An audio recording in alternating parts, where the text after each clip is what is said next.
I'm not sure if it's something I said, but a few weeks ago we headed out west and tested a vehicle out in the mountainous regions of North Carolina and seemed to notice that that vehicle was almost posturing and stepping on the toes of this manufacturer behind me. So this week, well, they must have heard and sent me this vehicle to remind me, hey, we do it better. Hey, welcome to this edition of Road Warrior. I'm your host, Grant Roberson. Now, ding, ding, let the fighting begin. And, well, it's hard to say who's the winner, but this one reminded me, well, they can hold their own.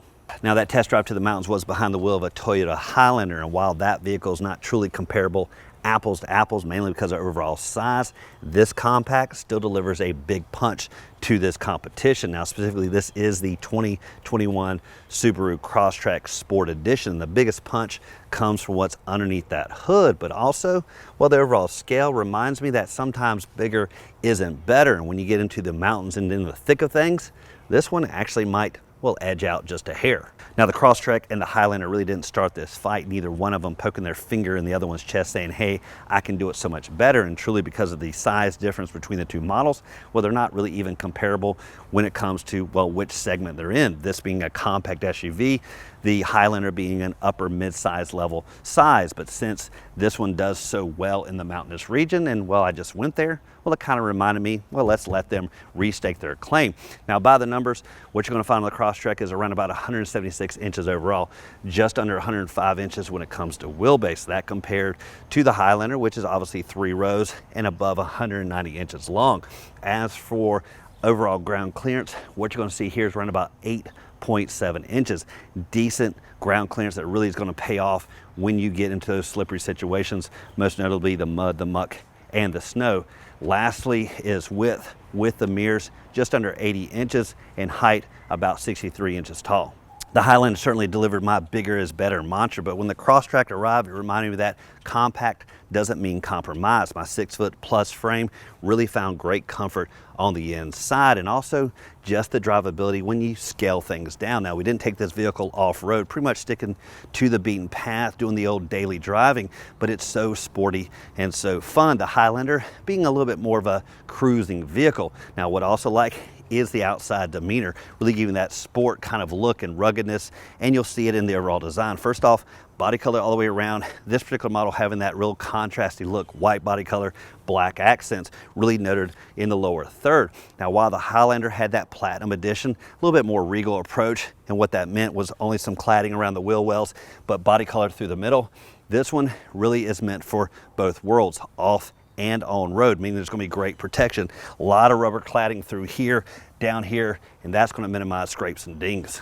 Now, as I move away from the comparison of the Highlander and really just focusing here on the Crosstrek, what I like again is the design. Now, there's just a little bit of chiseling up here at the front, at the back end, and modestly down the side. Otherwise, tight body lines, sawed off at the haunches, and again, a midline right through the middle with a smaller accent down below.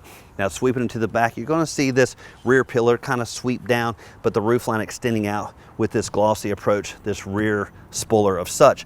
Now, from the side, that's going to give you this kind of S-curve, again, typically found on these compact offerings. Now, here at the back, you're going to see a little bit of flattening out, and these rear taillights get an aggressive stance, almost protruding out here at the back end. Modest little look here with the dual cladding, with the body color, and again, that rubber fascia sweeping all the way around. When it comes to the Crosstrek, compact doesn't mean compromise. You'll see that in the great interior numbers, both in the cabin and in the cargo area, but also this vehicle has a utilitarian side, most notably when it comes to carrying all your gear, because you're going to have all your people and the gear back here, but you also have the toys, the bikes, the skis, the surfboards, and that's going to work out quite well here with the roof rack. And we've all seen Subaru owners going down the road and everything strapped on really for that weekend adventure. Now, diving in here, first thing you're going to see is a typical rear hatch, backup camera, great safety, and with the overall scale of this vehicle, no need really for backup sensors. That camera works quite well. Now, one thing I wish they would do is make this a little bit more user-friendly. Basically, across the board in the SUV and even compact world, make this glass pop up. That would just allow maybe longer items to, well, extend outside the cabin like the good old days, but instead, these are really just becoming fixed hatches and really everything having to adorn on the outside. But diving in here, what you're going to find are great numbers. Electronic release really climbs, rises real easy. What you're going to see back here is around about 20 cubic feet of space behind the second row. With everything laid flat, more than 55 cubic feet of space.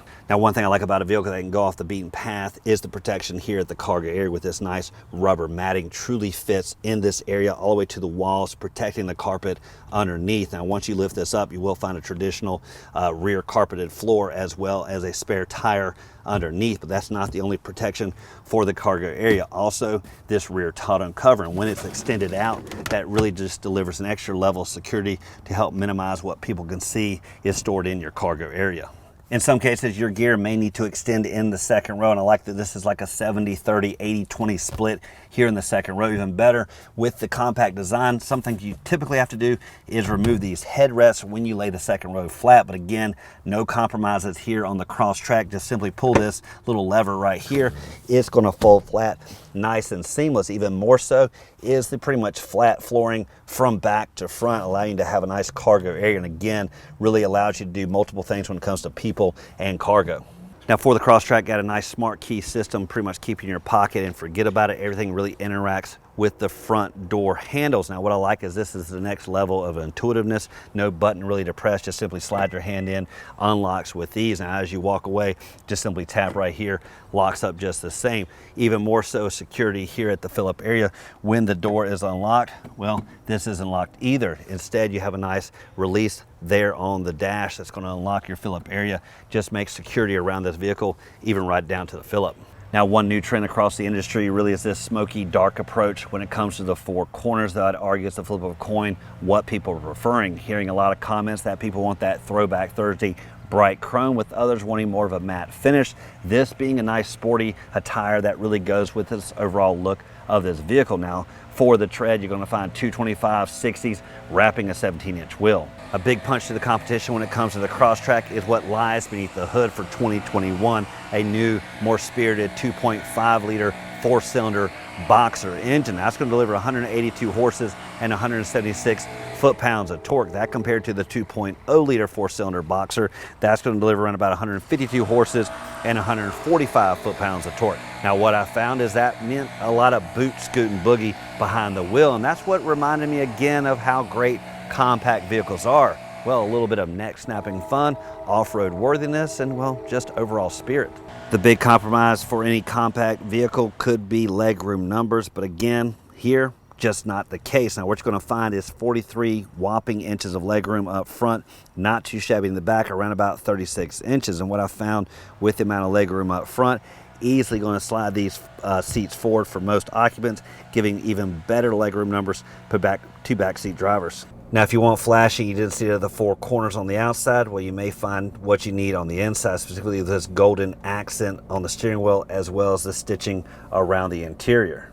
One thing I've noticed across the automotive world is really, despite the size and use of infotainment systems, they still are not minimizing the use of buttons down below, but that was until the Crosstrek arrived. Really everything nice and simplified right down to the climate controls. Now, first off, huge touchscreen system, really everything right here where you need it. You do have a shortcut for a home screen, and again, minimized buttons, just a simple volume and tune select, and the shortcuts here as well. Now, you can customize this screen with the apps you prefer, and it's there just with a simple press and swipe. What you also have down below is simplified approach when it comes to climate. Now, this isn't dual zones, but you do have a nice temperature select here on the left, the fan speed in the middle, as well as mode select over here on the right. And where that really interacts is with this screen up above. So again, at the driver's eye level, just simply reach down here, you'll see the temperature change as well as the fan speed, really making everything nice and useful and simple here across the dash. Standard gear shift here in the middle. You do have a sport light mode if you prefer, and there are paddle shifters, though I just prefer to let the automatic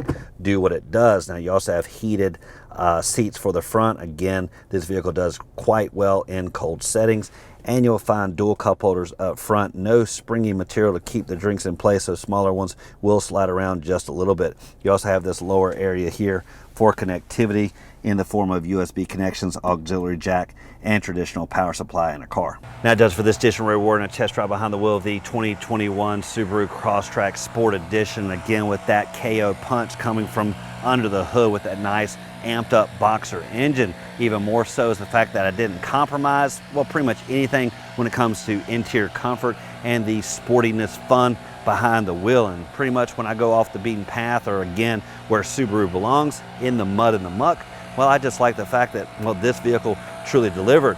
And scaled down means I can get into better nooks and crannies. And as always, thank you for watching this edition of Road Warrior. Keep both hands on the wheel and eyes straight ahead.